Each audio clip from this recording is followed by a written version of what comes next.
서울 앞트임 재수술 방법, 이것이 가장 중요합니다. 의사 작성. 눈은 우리의 얼굴에서 가장 강렬한 메시지를 전달하는 부위입니다.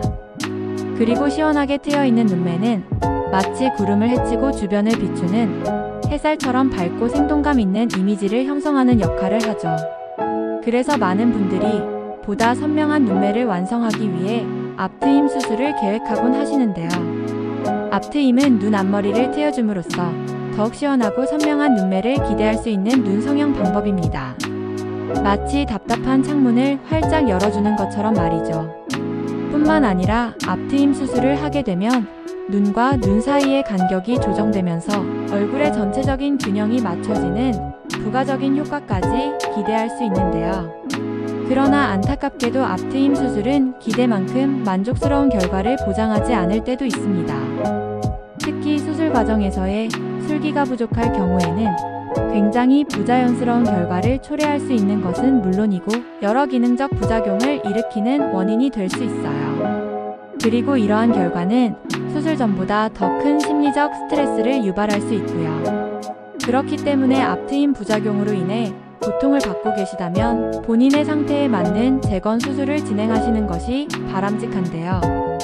이어질 글에서는 앞트임 재건 수술 방법에 대해 자세하게 말씀드리려 합니다. 오늘의 칼럼이 앞트임 부작용으로 하루하루 힘든 나날을 보내고 계신 분들께 조금이나마 도움이 되기를 바랍니다. 앞트임 수술 후 갈고리 흉터가 남은 경우에는 어떻게 해야 하나요? 모든 수술에 있어서 흉터에 대한 걱정은 뗄래야 뗄 수 없습니다.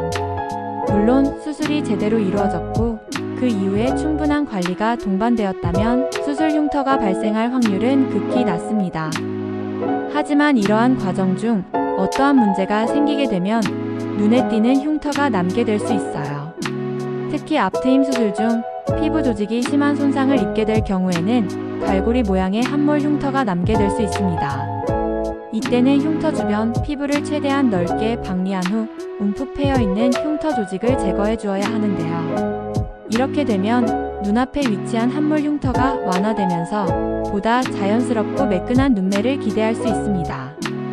단, 눈가는 피부가 얇고 매우 민감하기 때문에 재건 수술만으로 갈고리 흉터를 완벽하게 제거할 수는 없으니 이 점 염두에 두시고 수술을 계획하시기 바랍니다. 앞트임 수술 후 누우가 노출된 경우라면 누운이 눈물샘이라 잘못 알려져 있는 부분. 노출은 앞트임 수술 후 가장 흔하게 발생할 수 있는 부작용입니다. 누우 노출은 대부분 몽고주름, 알륜근에 대한 이해가 부족한 상태에서 수술을 진행했기 때문에 생겨나게 되는데요.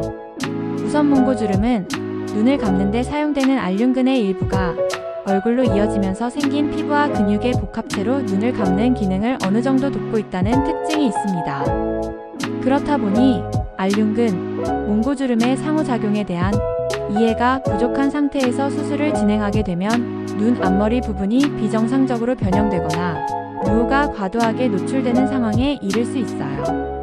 심지어는 눈을 감고 있을 때에도 누우가 지속적으로 노출되면서 안구가 외부 환경에 직접적인 영향을 받게 될 수 있습니다. 이러한 경우에는 근육 보건술을 통해 알륜근 기능의 일부를 복원해야 하며 과도하게 노출된 누우를 피부로 덮어버리는 피판술을 시행해야 하는데요. 단, 이와 같은 방식으로 수술을 하게 되면 불가피하게 쌍꺼풀 라인을 약간 낮춰야 할 수 있으니 의료진에게 충분히 설명을 들어보시고 수술을 계획하시기 바랍니다. 앞트임 재건 지금 당장 하고 싶으신가요? 앞트임 수술 후 예상치 못한 부작용이 생기면 빨리 재수술을 받아야지 하는 마음이 들게 됩니다. 물론 재건 수술을 서두르고 싶은 마음은 10분 이해합니다. 하지만 앞트임 수술 후에는 절개 부위가 염증기, 증식기, 재형성기의 과정을 거쳐 서서히 회복되며 눈 모양의 변화가 생기게 돼요. 그렇기 때문에 수술 부위가 제대로 회복되지 않은 상태에서 무작정 재건 수술을 진행하게 되면 집부위가 재건량을 파악하는 데 어려움을 겪게 될 수 있어요. 심각한 경우에는 재건 수술 후 양쪽 눈의 대칭이 무너지는 상황에까지 이를 수 있고요. 마치 덜 익은 과일을 급하게 따서 먹으면 쓴맛이 날 뿐 원래의 달콤한 향을 느낄 수 없듯이 수술 부위의 회복이 제대로 이루어지지 않은 상태에서 재건 수술을 진행하게 되면 원하는 결과를 얻기 어려울 수 있습니다.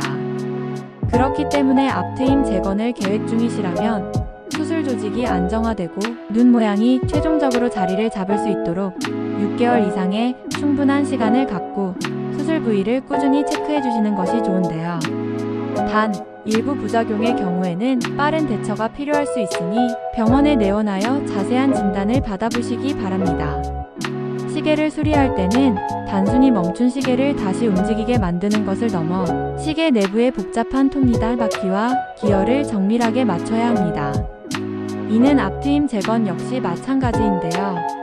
눈가에는 다양한 신경, 근육, 혈관 등이 얽혀 있습니다. 그리고 문제가 되는 부위를 재건하기 위해서는 이와 같은 해부학적 구조에 대한 이해를 바탕으로 수술을 진행해야 하고요. 성형외과 전문의들은 정해진 수련 과정을 거쳐가며 여러 눈꺼풀 손상 환자분들을 다루게 되는데요. 그리고 이러한 과정을 통해 알륜근, 몽고주름의 기능에 대한 이해와 재건, 복원 수술의 원리를 깨우치게 됩니다. 그렇기 때문에 앞트임 재건 수술을 계획 중이시라면 이러한 경험과 지식을 쌓은 성형외과 전문의를 통해 수술 받으시는 것이 가장 중요합니다. 앞트임 재건은 단순히 잘못된 부분을 덮어주는 것이 아니며 문제가 되는 구조들을 섬세하게 복원하는 과정임을 꼭 기억해 주시기 바랍니다. 만일 오늘 전달해드린 내용 외에도 궁금한 점이 있다면 아래 댓글창을 통해 질문해 주시기 바랍니다. 친절하게 답변해 드리겠습니다. 끝까지 읽어주셔서 감사합니다. 본 포스팅은 의료법 제56조 1항에서 15항을 준수하여 정보 전달의 목적으로 작성한 글입니다. 모든 치료는 개개인에 따라 부작용 및 합병증 발생 위험이 있습니다. 치료 전 반드시 풍부한 경험을 갖춘 의료진과 충분한 상담을 진행한 후 결정하시길 바랍니다.